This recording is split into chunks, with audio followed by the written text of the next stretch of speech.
बिस्मिल्लाहिर्रहमानिर्रहीम। अस्सलामु अलैकुम। गधा दरख्त से बंधा हुआ था, शैतान आया और उसे खोल दिया।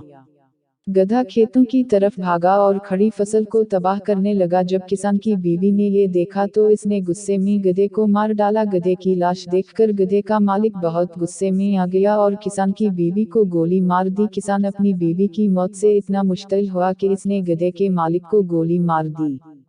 जब गधे के मालिक की बीवी ने अपने शौहर की मौत की खबर सुनी तो गुस्से में इसने अपने बेटों को हुक्म दिया कि वो किसान का घर जला दे। बेटे शाम को गए और मुंह के हुक्म को पूरा करते हुए किसान के घर को आग लगा दी, ये सोचकर कि किसान भी घर में जलकर मर जाएगा, लेकिन ऐसा नहीं हुआ।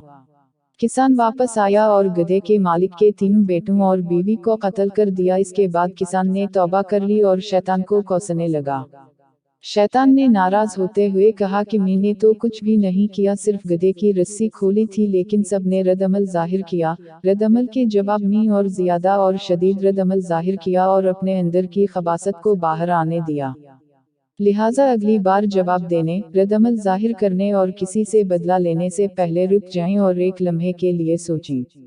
कभी कभी शैतान हमारे दरमियान सिर्फ गधा छोड़ देता है और बाकी काम हम खुद करते हैं।